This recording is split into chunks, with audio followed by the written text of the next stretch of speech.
Hey there guys, it's Rick Utzer here with Airgun Web for Modern Airgunner, and we're continuing our series on personal portable compressors. Again, the way I'm defining these is they need to be small, lightweight, portable. They need to be really designed more to fill your airgun versus big bottles. And that's basically it. So that's my criteria. We've got a bunch of sort of offerings that we wanted to talk to you guys about. We've looked at the JTS, and now we're kind of going up to the Umarex ReadyAIR. Basically the same price point. We're looking at about $550. Now let's go ahead and talk about what makes this different from the other offerings we're going to be looking at in this series. So first of all, this unit runs both 110 and 12 volt, like many of the ones we're going to be looking at today. It fills to 4,500 PSI. It has a bit of a trick up its sleeve though. It has an integrated computer system that monitors and regulates how it fills, monitors heat. When it gets too hot, the system shuts down the filling operation and the fans cool until it comes down, and you'll hear the fans sort of drop out, and then you're sort of back ready to start filling again.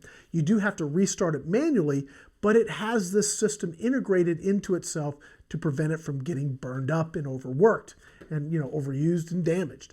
It is designed also, this is probably unique to any of the others, is designed for you as the end user to rebuild it as needed. Every 20 hours or so, you can take this apart. It's designed for you to do that. Take it apart, replace the piston rings, put it back together, and you're back in business. It also doesn't use any oil. It doesn't use water.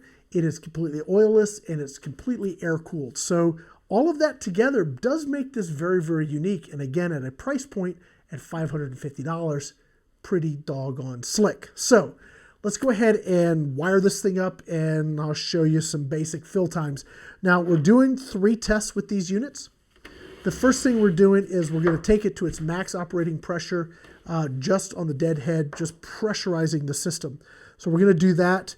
And then we've done some testing with this bottle. This is a 480 cc bottle. We're filling this to 250 bar from dead empty to full. And then we're draining it to 150 and topping it from 150 to 250. And I've got those times right here, be able to share those with you. Now this unit just uses a standard old regular, very simple power plug here. Plug in here. All right. So when I plug this in, it's going to start making some noise. And that's probably the converter fan in there, just keeping that part of the system cool.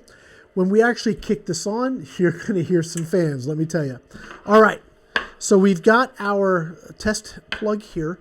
Now this system can go up to 4,500 PSI. So up here we have our very, very nice LCD screen.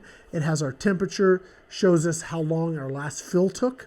And right now I'm actually using the bar setting. So I'm going to set this to 310 bar because that's its max pressure. And then we're going to just see how long it takes to fill to that level. We just hold the up button down. Okay, so we'll go 310 bar. I'll put the test plug in. Now this unit, like the others, you do not want to start them under load. I'm going to keep saying that over and over and over because it's very, very important. So make sure your bleed valve is open. Your power plug is secure. Obviously, if you want to use 12 volt, you're going to run right off these leads. All right, and we are basically ready to start testing the system. Just hit start here. And like the other tests, what we'll do is I will get ready here. All right. I will start my clock when I shut the bleeder valve. Okay, so that's much louder than the other units we've looked at or will look at. This is by far the loudest one in the bunch.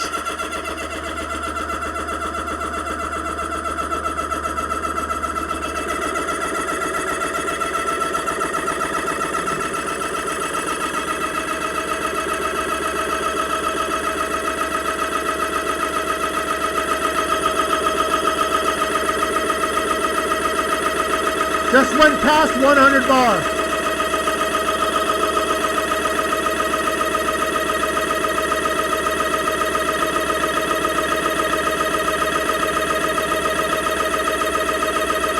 $200 bar.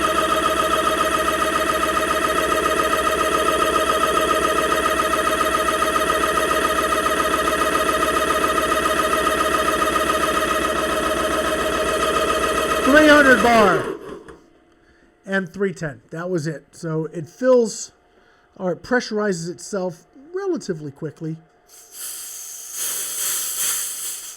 Okay, and that took 47 seconds. So it took a little bit longer than the JTS to bring it to that full 4,500 PSI to pressurize its internals.